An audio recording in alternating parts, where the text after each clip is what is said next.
Hi hello good morning. कशा आहात सगळे? तर चला आज मी काय बनवते तुम्हाला दाखवते. आणि आज आहे माझ्या चॅलेंजचा 8वा दिवस. आणि आज 8व्या दिवशी मी काहीतरी सोपंच बनवायचं ठरवलं, कारण की आज मला मोदक वगैरे बनवायचे होते आणि खूप सारे कामं होते गणपती बाप्पाचे. मग हे अस्तर होतं एवढं, तर हे अस्तर मला दिसलं. आणि गोणीचा तुकडा तर तुम्हाला माहितीच आहे, माझ्याकडे पडलेला होता. जे कोणी म्हणजे पहिल्यापासून व्हिडिओ बघत असेल त्यांना माहिती असेल. तर म्हटलं चला याचंच काहीतरी बनवूया.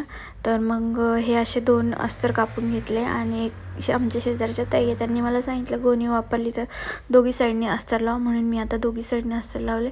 आणि याचं एक छोटंसं पाऊच बनवून घेऊ म्हटलं. आणि अशा पद्धतीने मी पूर्ण आजूबाजूला अशा टिपा मारून घेतल्या, चौकोनी टिपा मारल्या. आणि हे काय माझा दोरामध्येच संपला होता, म्हणून परत एकदा बॉबिन भरून घेतली आहे. बॉबिन भरण्यासाठी मी तुम्हाला एक आयडिया आहे, ती लास्ट व्हिडिओमध्ये मी पाठवली आहे. तुम्ही माझे व्हिडिओ बघत असाल तर तुम्हाला समजेल. खूप इझी, ती पण मी अशीच शिकलेली आहे ह्या चॅलेंजमधनं. आणि खरंच हे चॅलेंज बिलकुल सोपं नाही आहे. म्हणजे मला कधी कधी असं वाटतं जाऊ द्या, गिवअप करून देऊया, खूप झालं आता. कारण की मशीनवर बसणं खूपच अवघड आहे मला. म्हणजे कंटाळा यायला लागला आता. पण नाही, चॅलेंज घेतले तर पूर्ण तर करावंच लागणार आहे. त्याच्यामुळे काही करून मी हे चॅलेंज कंप्लीट करणारच आहे. जोपर्यंत मी जॉबला जॉईंट नाही होत तोपर्यंत मी हे चॅलेंज कंप्लीट करणारच आहे. मग छोट्या छोट्या वस्तू का होईना बनवायच्या, पण मी त्या बनवणार आहे. उद्या मी ब्लाऊज बनवणार आहे. उद्या गौरीची हळदी कुंकू आहे, त्याच्यामुळे बघेल ब्लाऊज किंवा मग दुसरं काहीतरी बनवणार आहे. तर आज पण मला तिकडेच जायचं होतं, पण जमलंच नाही जायला. त्याच्यामुळे आज मग मी उकडीचे मोदक पण बनवले. मी उकडीचा मोदकचं पण व्हिडिओ बनवला आहे की मी कसे बनवले. मी एकदम परफेक्ट वगैरे काही बनवत नाही उकडीचे मोदक. त्याच्यामुळे जसे मी बनवले तसेच तुम्हाला दाखवणार आहे. आणि ही पर्स बनवताना पण खूप गोंधळ झाला होता माझ्याकडनं, कारण की मी उलटी चेन लावली, मग परत ते टिपा उसवल्या, त्याच्यानंतर परत बसवल्या, असं खूप कुटाणे केले. म्हणजे छोट्या छोट्या गोष्टी पण बनवते तरी पण खूप सारे कुटाणे होतात माझ्याकडनं. काही ना काही चुकतंच माझ्याकडनं, कारण की सवय नाही आहे आणि कंटिन्यू काम नाही करत त्याच्यामुळे. पण मग बनवायचं आहे आणि जिद्द आहे, त्याच्यामुळे बनवून घेते. परत एकदा माझी बॉबिन संपली होती, त्याच्यामुळे मग मी परत भरून घेतली आणि इथे ही बॅग शिवली. आणि हे जे चैन अँड रनर होते ना, ते जुन्या बॅगचे होते. ती जुनी बॅग फेकून द्यायची होती, त्याच्यामुळे तिचे रनर आणि चेन मी काढून आणलेलं होतं, दीदीच्या पसऱ्यामध्ये सापडलेलं होतं. आणि त्याच्यामुळे हे पाऊच मी बनवून श्रेयाला देणार आहे. आता मी उद्या जाईल तेव्हा देईल. गौरीचं हळदी कुंकू आहे तिला कामात येईल, तिचं पेन पेन्सिल वगैरे ठेवण्यासाठी. तर हे कसं वाटलं मला कमेंट करून सांगा. आणि त्यानंतर मग मी इथं आवरून बसली होती. मला ते तिकडे जायचं होतं, पण नंतर मग कॅन्सल झालं ते तिकडे जाण्यासाठी, कारण आई आणि राहुल गेला. मग म्हटलं चला कपडे वगैरे आवरून घेऊया. मग मी कपडे वगैरे काढले, कपडे आवरले. आणि त्यानंतर मला लागायचं होतं कामाला. मेन काम मोदक आणि उकडीचे मोदक. खूप वेळ लागतो मला बनवायला. तुम्हाला किती वेळ लागतो ते मला कमेंट करून सांगा, कारण की मला खूप जास्त वेळ लागतो. मी नेहमी उकडीचे मोदक जे आहे ना, ते तांदूळ भिजत घालून आणि ते वाटून घ्यायची आणि त्याची उकड बनवायची नेहमी. पण ह्यावेळेस मी डीमार्टमधनं डायरेक्ट मोदकाचे, म्हणजे जे उकडीच्या मोदकाचे जे पीठ असतं ना, तर ते डायरेक्ट विकत आणलेले आहे आणि त्याचंच मी बनवणार आहे. त्यानंतर सगळ्यात मोठं टार्गेट होतं, म्हणजे माझं सगळ्यात मोठं इम्पॉर्टंट जे होतं ते नारळ फोडणं. कारण मी कधीच जेव्हा पण उकडीचे मोदक बनवते तेव्हा राहुलच मला नारळ फोडून देतो आणि त्यातनं खोबरं काढून देतो.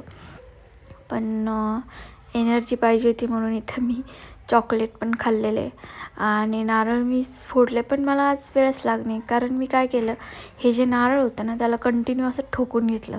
खूप वेळ ठोकलं. आणि त्यानंतर जेव्हा फोडलं ना, तेव्हा त्याचं जे हे खोबरं होतं ना, ते एकदम आल्हाद निघालं माझ्याकडनं. आणि ते काढून मी त्याच्या बारीक बारीक चकत्या केल्या आणि त्या मिक्सरमधनं बारीक करून घेतल्या. आज मला जास्त वेळ लागलाच नाही, कारण मी थोडं डोकं वापरलं. पहिले खूप वेळ ठोकून घेतलं नारळाला, त्याच्यामुळे ते आल्हाद खोबरं निघालेलं आहे माझं. आणि हे असं बारीक करून घेतलं पूर्ण आणि ते मिक्सरमधनं काढून घेतले. आणि बेसिकली कसं करतात की खोबरं असं खवतात. खवायला माझ्याकडे काही नाही, त्याच्यामुळे मी डायरेक्ट असं बारीक करून घेतलं. आणि त्यानंतर इथं गूळ किसून घेतला. गूळ किसता माझा हात इतका दुखायला की मी तो कुटूनच टाकला बाकीचा उरलेला. आणि त्यानंतर मग मी इथं कढई घेतली. कढईमध्ये तूप टाकलं आहे. आणि तूप टाकल्यानंतर जे आपण नारळ होतं ना, जो मिक्सरमधनं काढलेला आहे खोबरं, तर ते तुपामध्ये व्यवस्थित भाजून घ्यायचं आहे. आणि पूर्ण असं छान भाजल्यानंतर मग वरतून गूळ टाकायचं आहे त्याच्यामध्ये. असं बघू शकता तुम्ही. असं मी पूर्ण भाजून घेते आणि त्यानंतर वरतून गूळ टाकते. गूळ किसायचा मला इतका कंटाळा आला होता, कारण माझा हात दुखायला लागला, म्हणून मी तो कुटून काढला आणि छोटे छोटे तुकडे केले त्याचे. आणि तसंच मग कमी गॅसवर कंटिन्यू हलवत राहिली. आणि मग त्यानंतर त्याचं असं तयार झालेलं आहे. आणि वरतून मग याच्यात मी वेलची पूड आहे ना, ती करून टाकलेली आहे. आणि हे पण टाकलेलं आहे जायफळ. हे बघा, मी जायफळ नाही, हां जायफळ टाकलं आहे. आणि वेलची पूड आहे ती पण टाकलेली आहे, अशी बारीक कुटून टाकलेली आहे. आणि त्यानंतर परत एकदा हलवून आणि हे साईडला करून ठेवलेलं आहे. बघू शकता, हे जायफळच आहे ना. मला कन्फ्युजन वाटते, मी काहीतरी चुकीचं बोलते का, पण हेच टाकलं मी. आणि त्यानंतर मग मी आता सारण बनवणार आहे. सारण बनवायला बघा, मी जे पीठ आणलं आहे त्याच्यात रेसिपी दिलेली आहे. 1 वाटी, म्हणजे 1 वाटी जर घेतलं पाणी, तर 1 वाटी ते वापरायचं आहे, पीठ वापरायचं आहे. मग याच्यामध्ये मी पाण्यामध्ये चिमूटभर मीठ, साखर आणि तूप टाकून घेतलेलं आहे. आणि पाणी उकळल्यानंतर मग ते जे 1 वाटी पीठ आहे ना, ते टाकलेलं आहे. आणि ते पूर्ण असं मिक्स करून घेतलं. आणि पूर्ण मिक्स झाल्यानंतर त्याच्यावर एक ताट ठेवून आणि 5-10 मिनटापर्यंत त्याला वाफवलेलं आहे. आणि वाफवल्यानंतर मग त्याचं डायरेक्टच तुम्हाला दाखवू शकते मी. वाफवल्यानंतर डायरेक्ट ते हे जे असं पीठ झालं ना, ते गरम गरमच हाताला वगैरे तूप लावून आहे ना, व्यवस्थित गरम गरमच असं एकजीव करून घ्यायचं, छान मळून घ्यायचं. आणि छान मळल्यानंतर आणि मग ते थोड्या वेळ ठेवून द्यायचं. मला इथे इतके चटके लागत होते ना, त्याच्यामुळे मी इथे एक प्लास्टिकची पिशवी घेतली आणि तिच्याने छान मळून घेतले. छान मळलं गेलं पिशवीने. आणि थोड्या वेळ तसंच ठेवलं. आणि त्यानंतर मग त्याचे मोदक बनवून घेतले. मोदक बनवल्यानंतर मला इतकं म्हणजे स्वयंपाक करायचं, ते पाहुणे वगैरे येणार, त्याच्यामुळे मी ते इडलीच्या भांड्यामध्ये, ते तुम्ही साईडला बघू शकता, इडलीच्या भांड्याला मी तूप लावून ठेवलेलं आहे. आणि त्याच्यात एक एक मोदक टाकून आणि तो उकडून घेतलेला आहे. तर उकडवतानाचा व्हिडिओ मला काढताच नाही आला, कारण की स्वयंपाक करायचा होता. आणि आरती पण आजूबाजूला पण बिल्डिंगमध्ये बाकीच्यांकडे पण मी आरतीला जाते, तर तिकडे पण गेली होती, त्याच्यामुळे मला तो टाकताच नाही आला व्हिडिओ. म्हणून मी डायरेक्टच मोदक सगळं आरती झाल्यावर टाकलेला आहे व्हिडिओ.